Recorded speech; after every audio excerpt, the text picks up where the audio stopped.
I was like, oh my God, maybe, don't judge me, okay? Maybe he came back and wanted to surprise me, and that's why he told me that he wasn't coming. So some girl gets on the phone and is like, why won't you leave him alone? We're a family. She was like, I'm his girlfriend. And I'm like, hello, nice to meet you. I'm his girlfriend.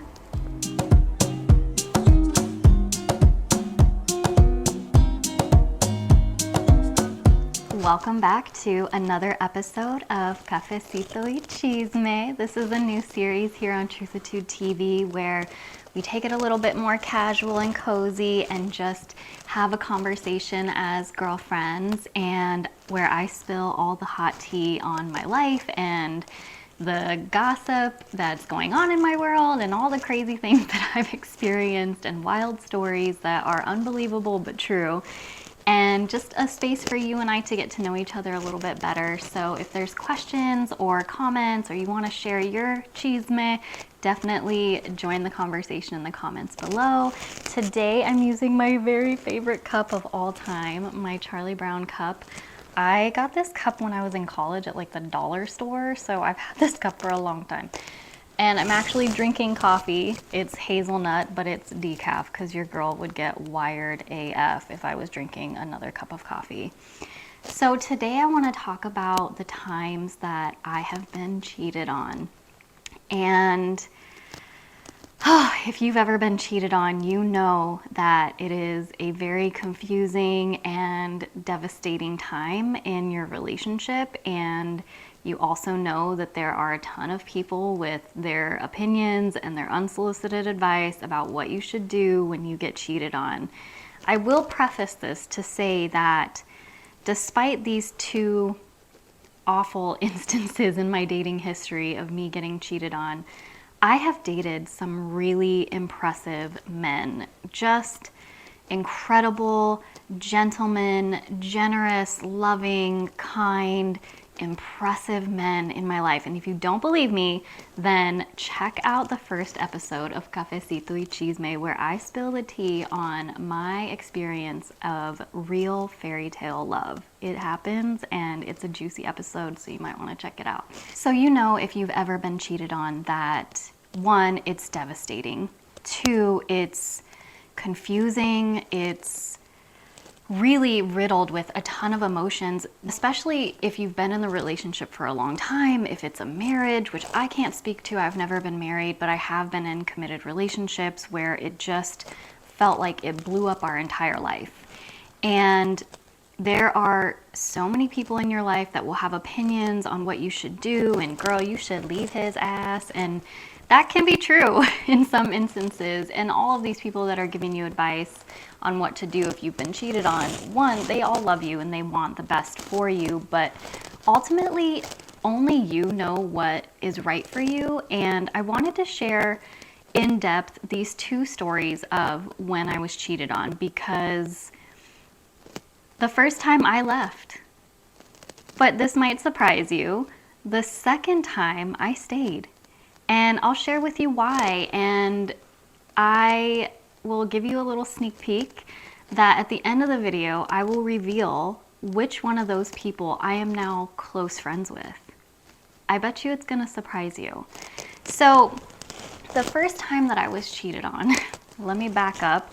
I met this incredibly handsome, he just had swagger, like, and he has a big head, so if he sees this, he's gonna like feel himself about it. But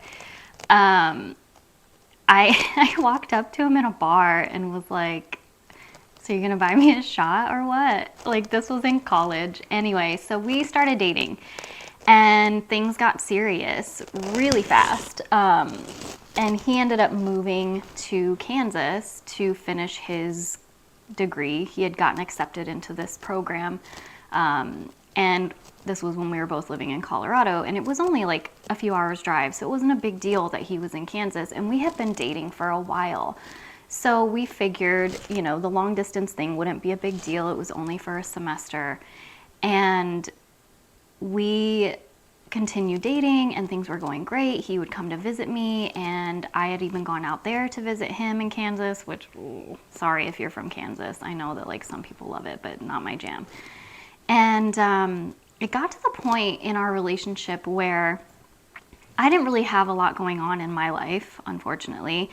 And I was very much wrapped up in this relationship, and I loved him and he loved me. And we kind of decided that like I would quit my job and go be with him in Kansas. And so I packed up all my stuff. He came with his dad, loaded up, the truck, and I left and moved with him to Kansas. And thank God that I kept the lease on this townhouse that I was sharing with these other two girls. And I only took what I needed because, girl, I lived in Kansas for 1 week. And after a week, I was like, I want to go home. Get me the fuck out of here. Okay? Like, nothing against Kansas. I'm sure that some people find it lovely. Okay? But not me. Kansas was not my jam. I stuck out like a sore thumb in this tiny little town that didn't have a lot of exposure to brown girls, and I just hated it. I hated it so much. I was living with his family, and we were in the basement, and I just didn't know what to do with myself, and I was just like, I need to go back. But I had sold my car. So I drove a giant blue Chrysler LHS. You might be familiar with her larger sister, the Lincoln Town Car. Oh my God, this car was so big that I could lay completely down in the trunk of the car comfortably. Now I'm only 5'2", okay? That's being generous. But it was a big ass car, but it was beautiful. It was nice. I got it from this old lady who had taken really good care of it. Anyway, I digress. I sold my car. So coming back from Kansas to Colorado, I literally walked to the bank where I had previously worked and basically begged my boss to give me my job back and also give me a raise because now I needed to buy a car. I had a lot of balls in my 20s. Like, I was brave. Like, I was really bold and courageous in my 20s. And, he gave me my job back and I got a raise. So I got to get a different car. And in the meantime, though, when, I was looking for a car, my boyfriend let me have his Jeep because he had gotten himself some fancy, like, sports car. You know how boys are with their cars. I don't even know what kind of car it was. It was a fancy, sexy looking car that boys get in their 20s. I don't know. I feel like it was a Mustang. I don't know. Anyways, I got the Jeep, and it was like a tricked out Jeep and had like a sound system and a big Michael Jordan in the back window. It was such a boy's car. Anyways, so I was using his car, our car, and he was back in Kansas with his badass car. And he was going to school, and I was resuming my life in Colorado, and we continued to have this long distance relationship for a couple of months. So then he starts, canceling plans to come visit. Our communication is getting a little spotty. We start fighting about just stupid things, really nothing at all. Hold on, I gotta take a sip for this because this is where it gets good. During that time, I had already graduated college, but I decided to go back because I didn't know what to do with my life. So I went back to school and decided I was gonna major in Spanish and French. I don't know, I was 20 and dumb.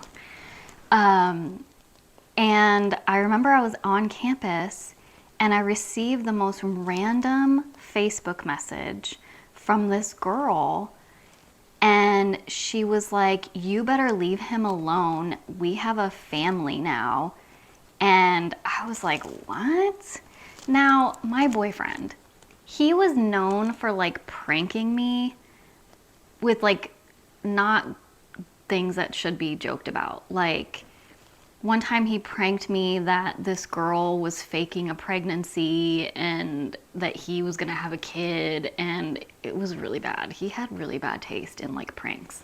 So I thought that this was him on a fake Facebook account pranking me just to see what my reaction was. So I messaged him back and I was like, okay, funny, haha, like whatever, I know it's you. And she was like, I don't know what you're talking about, but you better leave him alone. And I was like, what? So I try to get a hold of him. I call him, I text him, and I'm like, do you know this girl? And he was like, no, I don't even know who that is. And I'm trying my hardest not to mention names because I don't want to be like that. I don't want to put people on blast on the internet.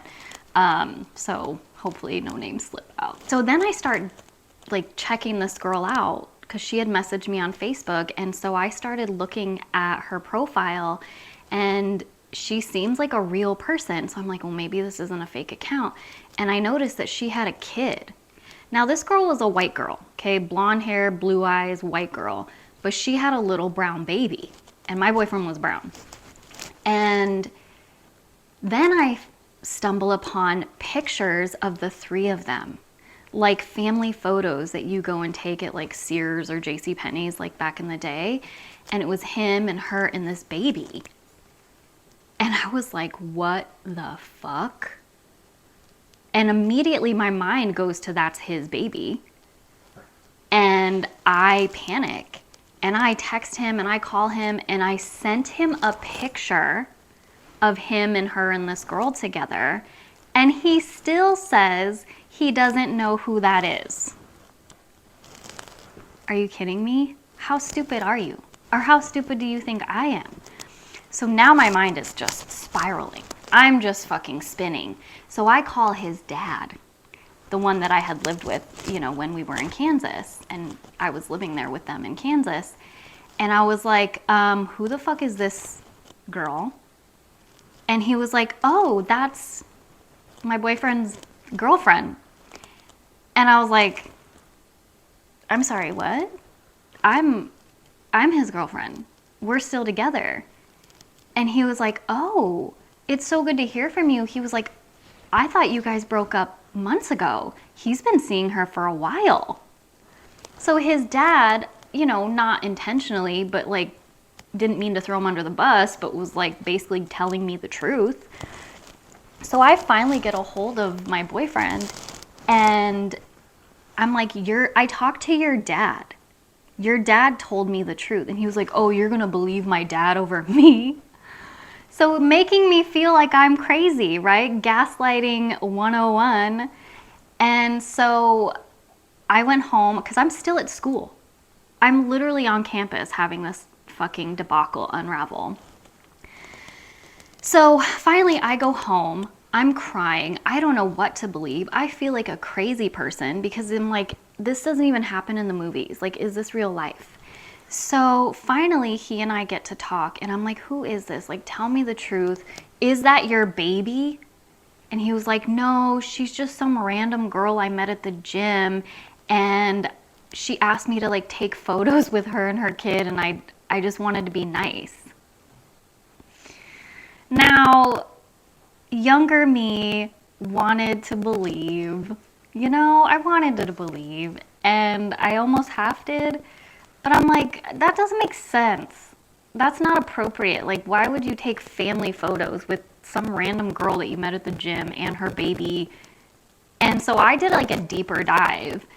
This was in the beginning of my private detective era, which I got really good at, by the way, and still am.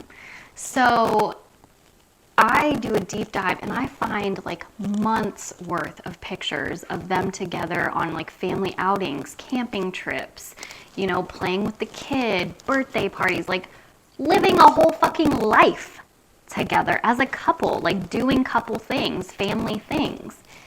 And so finally I was like, look, I know what's happening.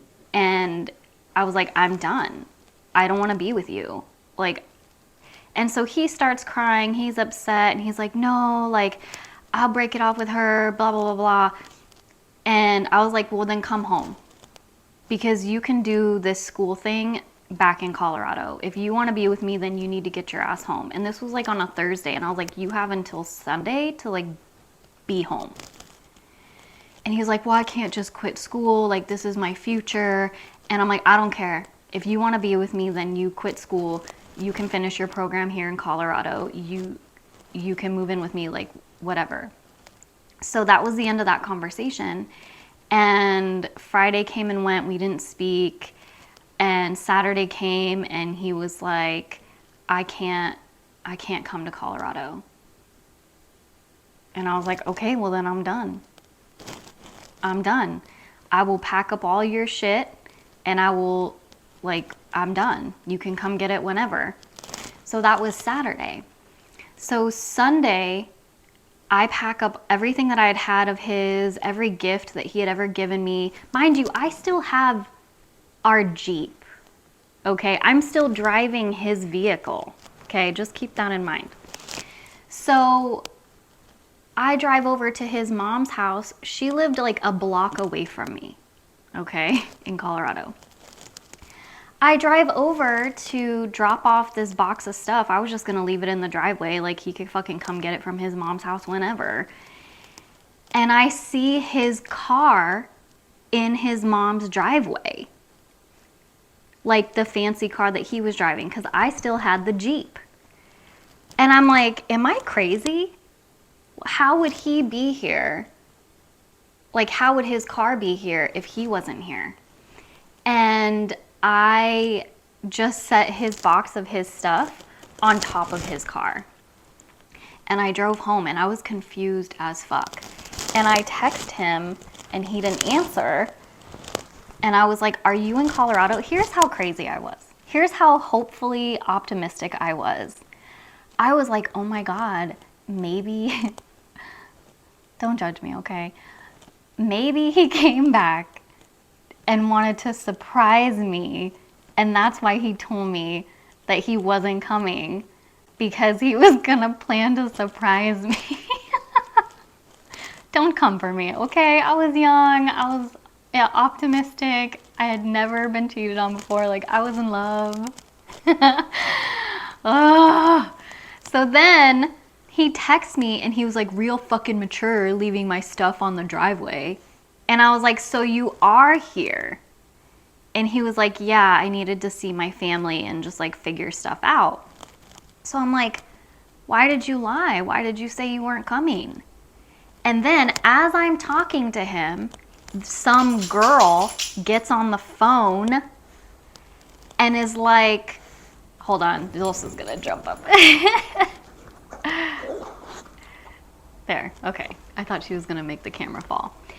So some girl gets on the phone and is like, why won't you leave him alone? We're a family. We're trying to get through this. Like, you need to stop, like, contacting him. And I was like, who the fuck is this? She was like, I'm his girlfriend. And I'm like, hello, nice to meet you. I'm his girlfriend. And we've been dating for a year and a half. And I was like, I want to come meet you. And he was at his grandparents, like his grandparents were at his mom's at the time. And I drove back over to his mom's, and the coward wouldn't even come outside. This girl came out and she met me. And I just told her, I was like, I have no issue with you. Like, I don't know you. I don't know anything about you. Clearly, we're both being lied to. And so we just like swapped phones, and I let her go through like my text and call history, and I went through hers just to see the timeline of like when this all started to overlap. And she and him had been dating for like 3 or 4 months, but he and I had been dating for like a year and a half at that point. So there was overlap. And so after her and I kind of talked, I was like, I don't know what he thinks he's doing, like, you know. And so her and I went back into the house, and confronted him together, and he still would not own up to it with the two of us in front of him. And his grandpa was like, ladies, like, I don't want any trouble here. And I was like, no, there's no trouble. Like, I'm, and because I was still a hood rat back then, so I would throw some bows.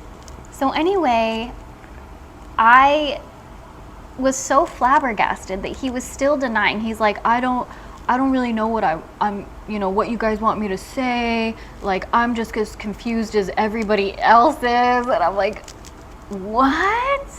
So I look at her and I was just like, you can have all of this. I'm done. And the last thing I said to him was, don't you ever contact me again. I never want to see you again. I never want to hear from you. Like, I am so done. And I just said to her, like, you can have all of this. I don't want any part of it. And I left.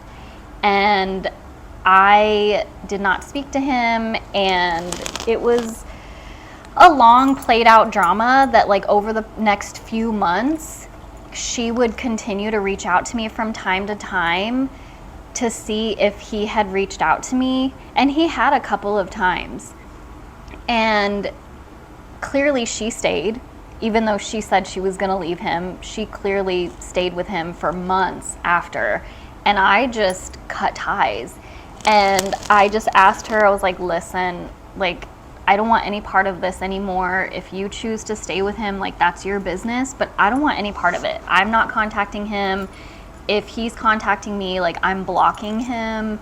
I don't want any part of this. And so I ended up having to block her so that she would just leave me out of it. And I felt for her because things went on between them, with him cheating on her several times, with other women, over the course of, like, the next year, because she had reached out to me several times in her insecurity because he had made her feel so unsafe with him. And I never blamed her. She got a little cray, but who's to blame her, And so that was absolutely devastating. And that was just one part of the worst week of my life, which is a whole nother Oprah for another day. And I'll share that with you in another episode, literally the worst week of my life. And this was just one part of it. But I left him. And he was not the reason that I moved to Florida, but it was one ingredient. It definitely was one ingredient. And I didn't even tell him I was leaving Colorado. I didn't tell a lot of people I left Colorado, but that's a whole nother Oprah for another day. So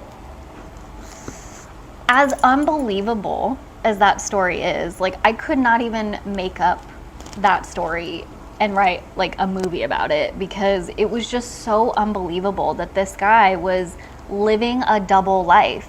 And what's even more sad, especially for her, was that she involved her child pretty early on. Like, not to judge her, but, like, you've been dating this guy for like 3 months and you already have, like, basically a live-in dad, so whatever. But she was young too, so I'm not going to judge her. But I'm just saying, ladies with children, be very, very mindful of the timeline when you introduce a man into your life. If you have a child, just be mindful of the timeline and make sure you know as much as you can about him and where the relationship is going, because you never know. So before I share the second story with you of me being cheated on, I just wanted to take a moment to thank you, because at the time of me recording this video, I have hit 700 subscribers. And I know that that may not seem like a lot to, the big timers out there on YouTube who have millions of subscribers, but I've said this before and I'll say it again. It takes a lot to get 100 people in a room, but to get 700 people in a room, so to speak, to listen to you and actively show up for you is a big deal. So I just want to say, like, thank you so much for supporting me, for supporting the channel, for tolerating Zulsa, you know, kind of stealing the show all the time. But it just really means a lot to me. Also, YouTube is really cool in the sense that when I look at the analytics, I can tell that a lot of you are coming back to watch my videos, but you haven't subscribed yet. So I don't know what you're doing, but get on that, because if you're coming back to watch my videos anyways, why not make your life easier and subscribe to the channel so that you know when I publish them, which is on Tuesdays. And also, one last thing before I tell you the juicier story is October is my birthday month. We're rolling into Scorpio season. What's up? And I have a birthday wish. If you could help me out, if you could do me a solid, please subscribe and help me hit 1,000 subscribers by the end of this year. I would really, really love to hit that goal this year, and you could make it happen. So I will promise you 1,000,000 puppy kisses if you help a sister out. Okay, so now that I got my little puppy situated, you might hear her, so I apologize for the audio, but you know, puppy life. So now I want to tell you about the time that I was cheated on and I stayed. And I know that initially a lot of my sisters out there are gonna have some opinions about why I chose to stay in a relationship when he broke my trust and he devastated what we were building. But I had my reasons. And you have to remember that every relationship is different. There's a lot of different things that go into it. I was a lot older at the time. So I started dating this guy. It was really crazy how we met, because we met in Florida, but we were actually both from Colorado. And we had met in passing in Colorado because we were in sweetheart fraternity and sororities. So his fraternity and my sorority were connected, and we had met in passing. But we didn't actually like meet until I was in Florida on vacation. I didn't even live here yet. This was in my brief party era where I was in downtown Orlando on vacation, and I'm drinking, getting schloo-faced, and I'm like, what's up? I'm from Denver, which I'm not even from Denver, okay? I'm from Colorado, but like nobody knows where my town is, so it's just easier to say Denver, okay? So don't come for me in the comments and you're like, you're not from Denver. I know, okay, girl? So anyway, I'm like, I'm from Denver, what's up? And I hear this voice, this dude being like, yo, what's up? I'm from Denver. And I'm like, what? So I go and I like see him, and he introduces himself to me. And I look at him and I'm like, I know you. And he was like, what? And I was like, I'm in this sorority. And I asked him, I was like, are you in this fraternity? And he's like, yeah. And I was like, I'm a Gamma. And I was like, I know you. We've met before. And so we kind of hung out that night. And then I was like, well, I'm leaving Florida. I'm going back home to Colorado. And he's like, oh, well, I live here now. And I was like, cool, well, maybe we can stay in touch. I didn't know I was moving to Florida at that time. Like, I had not decided that. So I was just like, yeah, we could stay in touch, whatevs. We had a lot of mutual friends because of the sorority and the fraternity. And so we stayed in touch for months after that. And I had finally made the decision to move to Florida. And I made this decision like without telling anybody, and it was kind of a sneaky move, which is a whole nother Oprah for another day, and I'll share that at some point. But I did tell him, I was like, yo, I'm coming to Florida. And he was like, okay, cool. So we continued to email like every day. And I finally get to Florida and I'm like, hey, I'm in Florida. Like, I want to meet up, like whatever. So I meet up with him. We make plans to go to dinner. And when I get to the restaurant, he's walking me in to the restaurant. We go to a table and his roommate is at the table. And I'm like, this is weird. Like, we don't need a chaperone. It was weird. And so I was like, oh, hi, like, nice to meet you. And I guess we were just a triple at that time. So we had dinner, it was fine. And then after, you know, he walked me to my car, and I was like, what is that about? And he's like, well, I just wanted to be respectful because I have a girlfriend. And I was like, oh.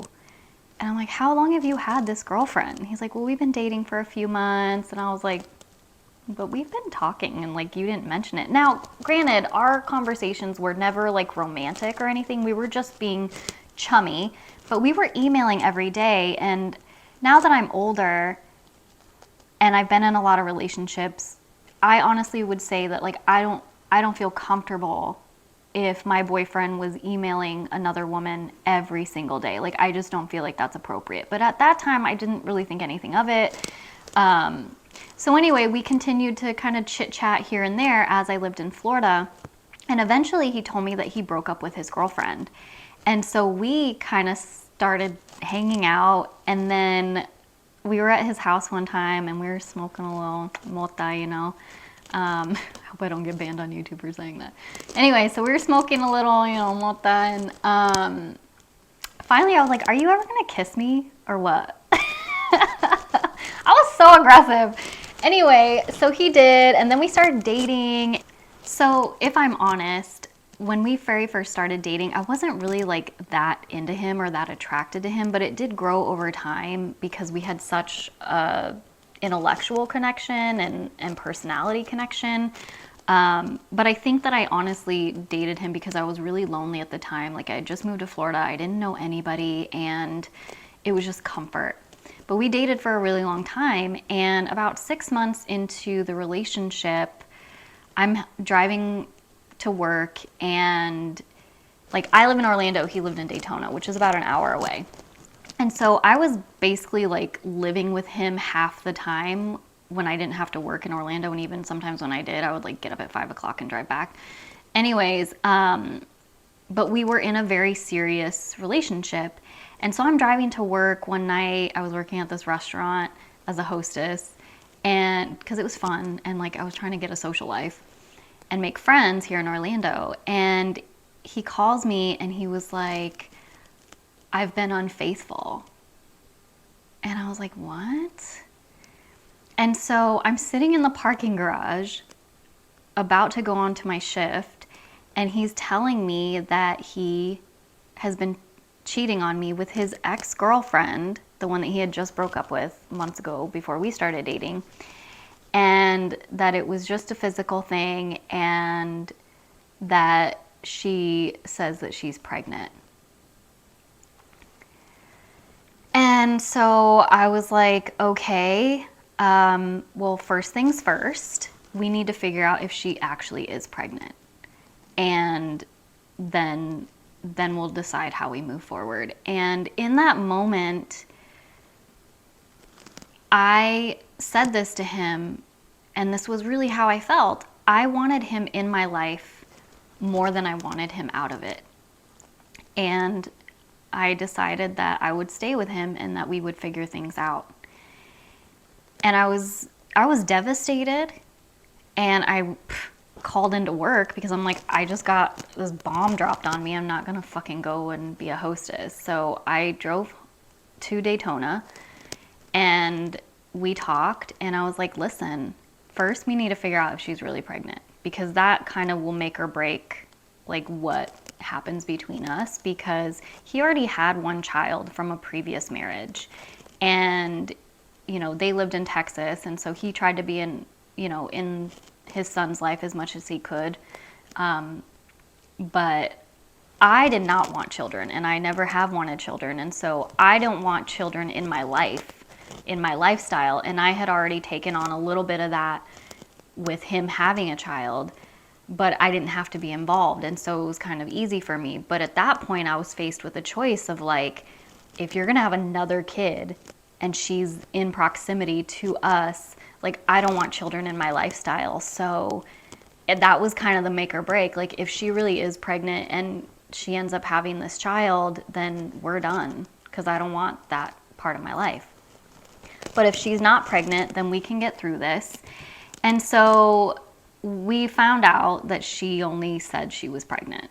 Like, she never actually thought she was pregnant. She was just trying to get back with him. And so I laid out terms. I was like, listen, if we're gonna get through this, then I need 3 things from you. The first thing is I need to know every single detail. When did you start seeing her? How involved was it? Was she over here? Like, was she sleeping in our bed? Like, I need to know every fucking detail. Now, I don't know why I needed that, okay? Like, when I was younger, I was a little bit of an emotional cutter, okay? So I just apparently was masochistic. I just needed to know all the details. I just needed as much information as I could to make an informed decision on whether or not I could actually get past this. The second thing that I needed from him was I wanted him to call her in front of me and tell her that it was over. And he did. And the third thing was, in order for us to rebuild our relationship, I wanted us to read the 5 Love Languages book together. He was not a reader, so this was like a really big ask of him. Like, he just did not enjoy reading, but was like, if I matter to you, you will read this book, because we need to have an understanding and we need to kind of hit reset. Now, I made the commitment to him that if he did all of these things to help me move past it, that I would move past it and I would forgive him. Not just for him, but also for me. And ladies, if you're ever in this position, I urge you to consider this. Like, if you really think that you can get past it, you have to honor that commitment and not punish him forever or continue to bring it up. Not just for his sake, but for yours. I did not want to create a prison for myself where I constantly felt insecure. I constantly felt suspicious, because if I'm ever in a situation where I feel unsteady or insecure or unsafe in a relationship with you, I'm out. I'm not going to sit in that prison. I'm not going to put bars on my own cage. And so that's what I needed. And I made that commitment to him and to myself. And I was able to get past it. And honestly, after we just put everything out on the table and I just was very honest with him, I'm like, this is going to take me some time to heal from it, but I want us to move forward, and I'm not going to punish you. I'm never going to throw this in your face, which I never did. We're going to hit reset. And we actually did. And we had a beautiful relationship for a period of time after that, until shit went off the fucking rails, which is a whole nother Oprah for another day. You know my favorite saying. And I will share that later, because he went batshit fucking crazy. Okay, he went batshit crazy. But during that time, we did have a good relationship, and I felt really safe with him, and I loved him. So it is possible.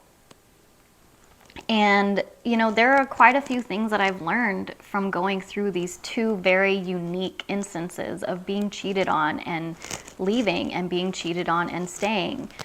The first thing was that every relationship is different.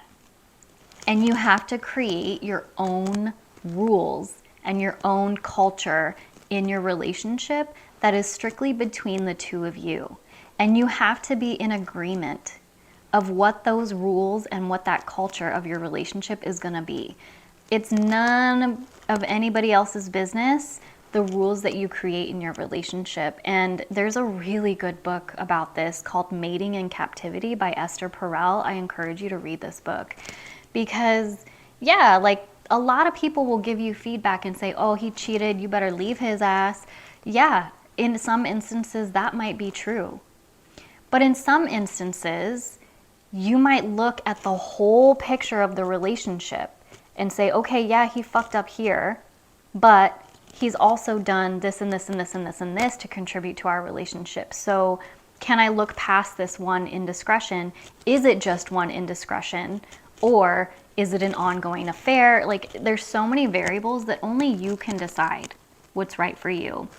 And even the most well-intentioned, well-meaning people in your life that love you, that want to give you all of this advice, you really have to dig deep and decide, what do I want more? Do I want to heal? Do I want to move past this? Do I want him in my life more than I want him out of it? Like, you have to decide that for yourself. The other thing I will say that I've learned, and I've continued to learn in my other relationships, including these two, is that you have to choose people that choose you. And you have to choose people that choose you time and time and time and time again, that continue to choose you. And you also have to choose you.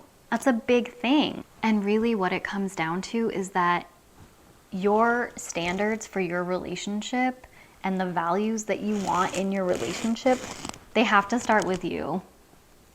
You have to decide what your standards are for the relationship you have with yourself, then bring those relationship standards into your couple, right? And you have to be in agreement of what those standards are and what those values are, and that starts with being clear on your own values. And I did a whole video on how to create your value statement, and I'm actually gonna redo it and update it because it was one of my first YouTube videos, so don't go back and watch it, or maybe do, but give me some grace and have a laugh. And honestly, one of the most important things that I did learn was relationships are not black and white. There's so much gray area, and people can change. People can change for the better, and people can change for the worst. Just like you are constantly changing and growing and evolving and learning from stupid shit that you've done in the past and learning from amazing experiences or not so amazing experiences that you've had, so are your partners and your exes. So I want to share this with you. The person that I still stay in contact with was the person who cheated on me first and was living a double life. And he did the fucking work. He realized what a bastard he had been and how much he derailed his life, my life, this other woman's life. He realized and he owned up for the mistakes that he had made, and he went through a lot of therapy and worked on his own shit and really did the work. And he took like incredible responsibility. He reached out to me, mended fences. We built a new friendship over years, and to this day, he is one of my ride or die people. And what a crazy fucking turn of events that is. We know that we will never be romantic partners again. We know that. We want different things in life, and it took us a long time to understand our different paths, and it took me a while to understand how I showed up in that relationship and how much pressure I was putting on him and how serious I got so fast. And, you know, not to excuse any of his behavior, but I showed up in that relationship a certain way too. And the fact that we have been able to not only reconcile, but to become really close friends, and he is one of the most supportive, encouraging, loyal people in my life, blows my mind. And so I bring that up to say that no, don't fucking turn a blind eye to the stupid shit that people are doing or when they're mistreating you, but don't be so closed off in your heart to think that people can't change for the better if they're actually doing the work. Because you may never get back with this person, or you might, but you might miss out on a treasure of a friendship with someone who recognized the mistakes that they made and became a better person for it. So, you know, that's a whole nother video. And if you're ever thinking like, should I get back with my ex? Watch this video, because I kind of go into a deep dive on like how to determine whether or not getting back with your ex is worth it or not. And like I said, if you want to see that video on values, I'll make it available for you as well. If you're even curious about building your confidence and how relationships can affect your confidence, and you know, if you're in a relationship which has made you question your self-confidence, then I really encourage you to watch my last episode of Truthatude TV, where I talk about how to actually build your self-esteem and your self-confidence. that's it for today. I really hope that you enjoyed this episode of Cafecito y Chisme. And like I said, it's October, which is my birthday month, so I have a lot of special things coming up this month, including the chance to work with me one-on-one and to join our coaching groups. I will leave a link to the wait list that you can join. That'll be opening up soon. I'm not on social media really, so all the details I will give to you in my YouTube videos and on my emails if you sign up to get those. So thank you so much for watching. I would love to hear your stories in the comments below. Thank you for letting me share and be vulnerable with you, and for creating a space for me to feel safe to do so. I hope that me sharing my stories gives you a little bit of encouragement and support, and a little bit of courage to do the things that are right for you in your relationship. So I love you so much, and until the next one, take care.